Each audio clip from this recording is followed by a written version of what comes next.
All right, guys, so got the new fuel pump in.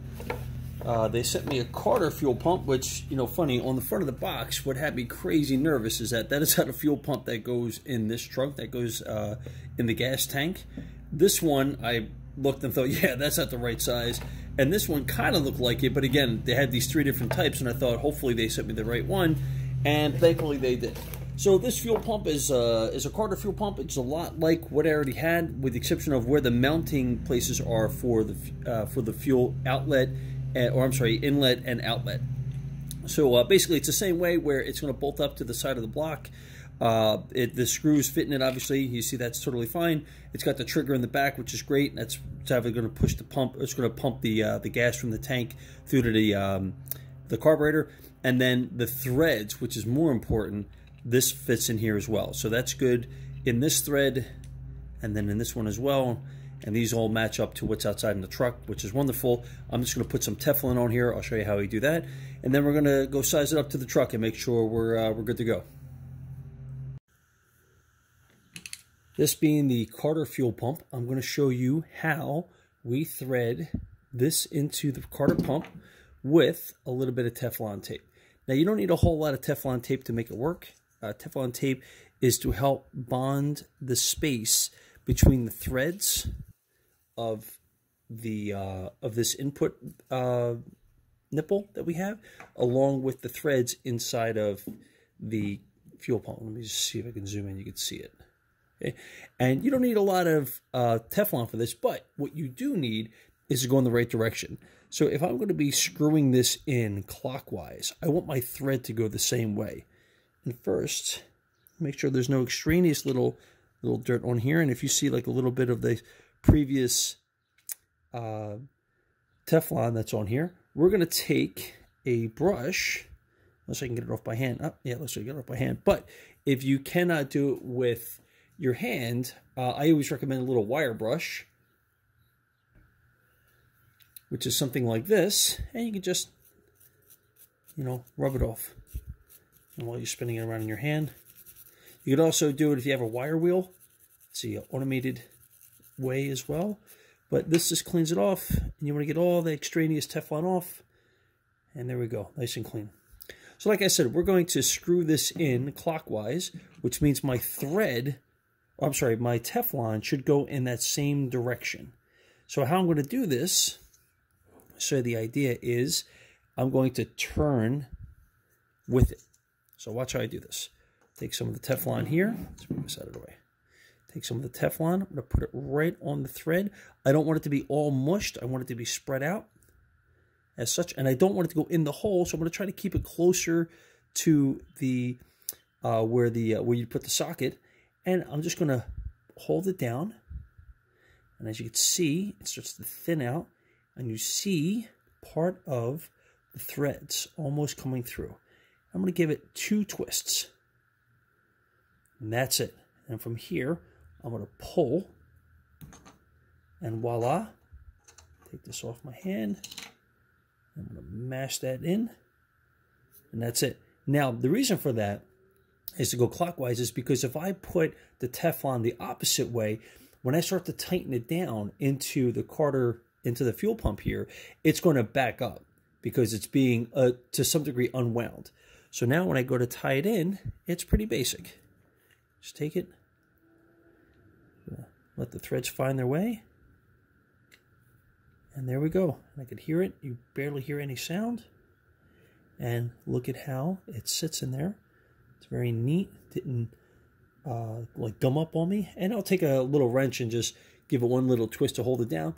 But that's all you have to do. So this is the out, which is great. So this is how the fuel is going to come out. And this one says in, and that's it coming in from the fuel tank.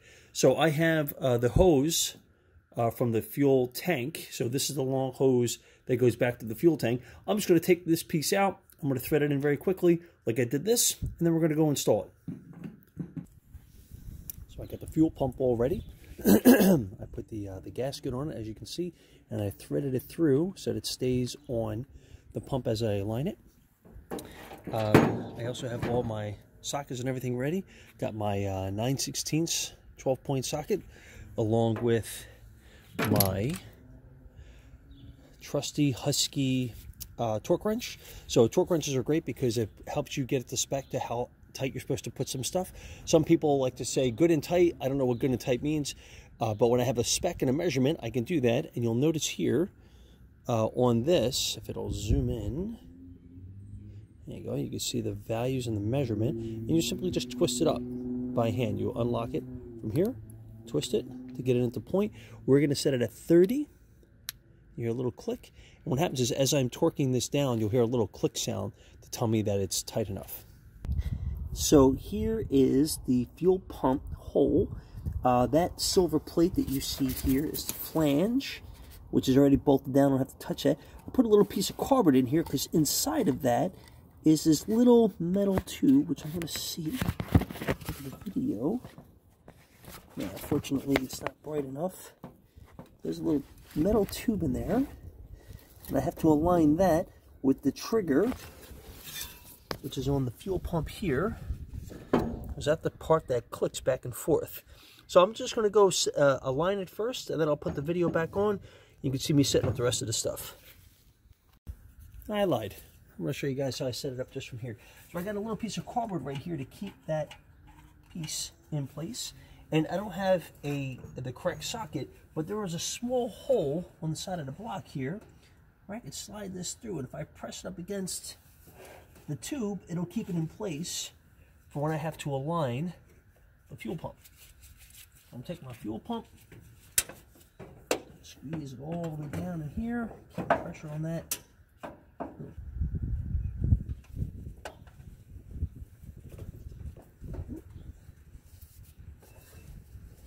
Some people do it with a hacksaw blade. I've heard about doing it that way.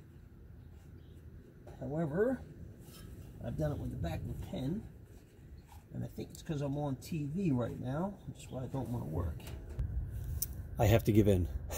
So I'm not going to use a hacksaw blade. This is part of one of the serpentine clamps. I'm going to try to pin this in, see if I can get it to slide up some, so I can see the fuel pump pulley from here, not pulley, but whatever you want to call it. Drag this down inside there, so we can get it right on. See this? Oh yeah, that worked like a charm. Here's how we're going to go, people. Got torque down. Alright, both snug. Let's see if I can get this to go with my torque wrench now. The problem is, with it tightened down like it is, it shouldn't take much torque now. I have to admit, I was getting a little nervous. So I torqued it down pretty tight and the thing didn't click. So either there's something wrong with my tool, or I'm just too chicken to really turn it any tighter. But it's on there pretty snug. I tried it with another tool, and I don't think it's going to come off. So now my next step is to simply just put one or the top fuel line on, which is right here.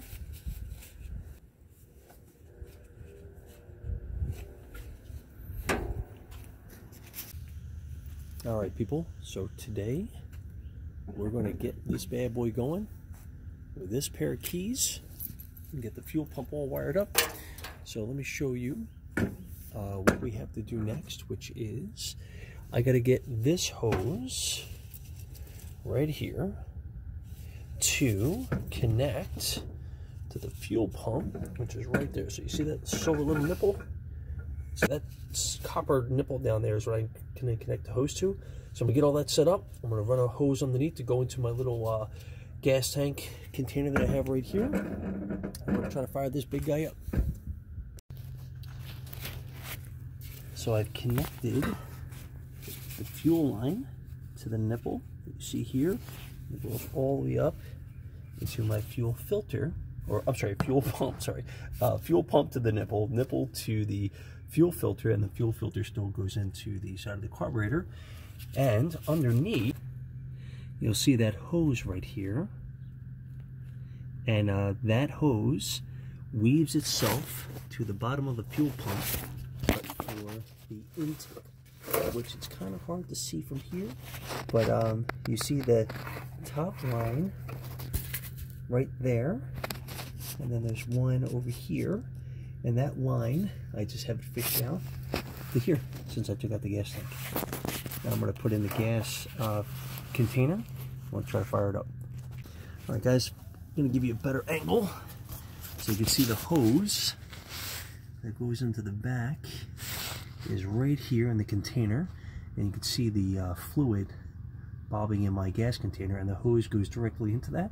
So now I'm going to go turn it up and see what happens.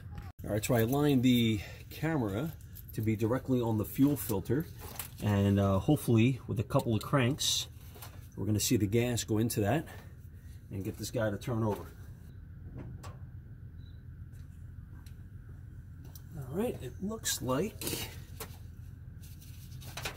the battery might be dead. Let's see.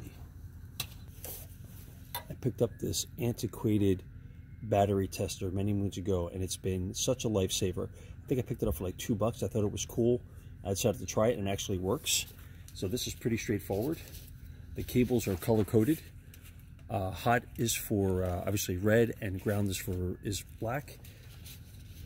So we're going to go hot. I'm going to go ground.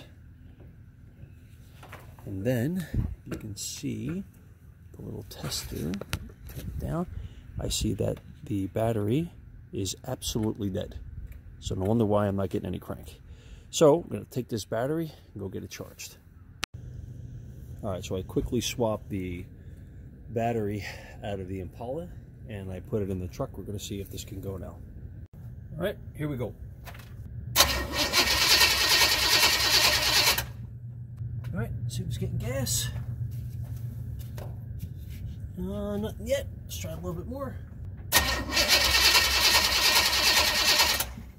Oh, we got gas.